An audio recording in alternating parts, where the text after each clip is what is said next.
Bienvenue dans cet épisode où l'on va parler d'un sujet absolument clé pour toutes les entreprises, petites ou grandes, la dynamique du cash, et surtout comment synchroniser 4 leviers fondamentaux.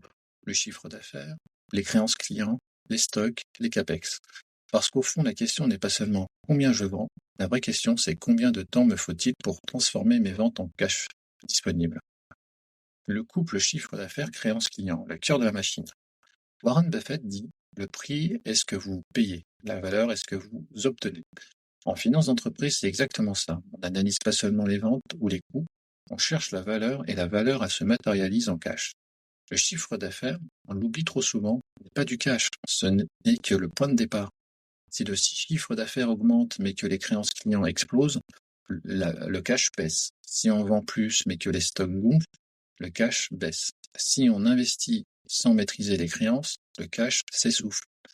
Les créances clients, c'est le délai de conversion du chiffre d'affaires en trésorerie. Plus il est long, plus le cash est immobilisé. Plus il est court, plus l'entreprise respire. Les créances clients transformaient le chiffre d'affaires en cash réel. Les créances, c'est l'argent, mais momentanément chez quelqu'un d'autre. Mieux on maîtrise les délais de paiement, plus vite le chiffre d'affaires devient du cash. Dans un pilotage efficace, on facture vite, on relance intelligemment, on propose éventuellement des remises pour paiement anticipé. Bref, on accélère la vitesse du cash. Les stocks. Trop, c'est de l'immobilisation de cash. Pas assez, c'est une perte de chiffre d'affaires. Le stock, c'est le deuxième écrou des créances clients. Un stock surdimensionné, c'est du cash qui dort. Un stock trop faible, c'est de la frustration client et des ventes perdues. L'équilibre, c'est répondre à la demande sans immobiliser inutilement du capital. Les capex, moteur de croissance, mais vorace en cash.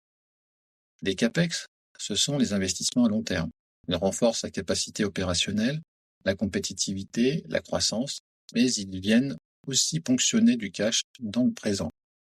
Le bon capex est celui qui améliore la productivité, réduit le stock, accélère la rotation et, in fine, optimise le BFR, le besoin en fonds de roulement. Un capex mal pensé induit un endettement important, du cash immobilisé et on fragilise la trésorerie. Le cercle vertueux. Lorsque chiffre d'affaires, créances, stock, et capex sont alignés, les ventes se transforment vite en cash. Les stocks tournent plus vite, les investissements renforcent la performance, la trésorerie devient solide et la valeur créée s'amplifie. C'est ce qu'on appelle la dynamique du cash. Un système vivant où chaque décision financière influence les autres. En conclusion, la performance financière ne se limite pas à faire du chiffre. Elle dépend de la capacité à synchroniser les flux et à réduire le temps entre l'intention et le cash réel sur le compte. La vraie création de valeur, c'est la vitesse à laquelle l'entreprise transforme ses ventes en trésorerie disponible. Merci d'avoir écouté cet épisode. Si vous l'avez trouvé utile, abonnez-vous et partagez-le autour de vous. Je vous retrouve très vite pour un nouvel épisode où je continuerai à explorer les outils essentiels de la finance. À bientôt. Merci.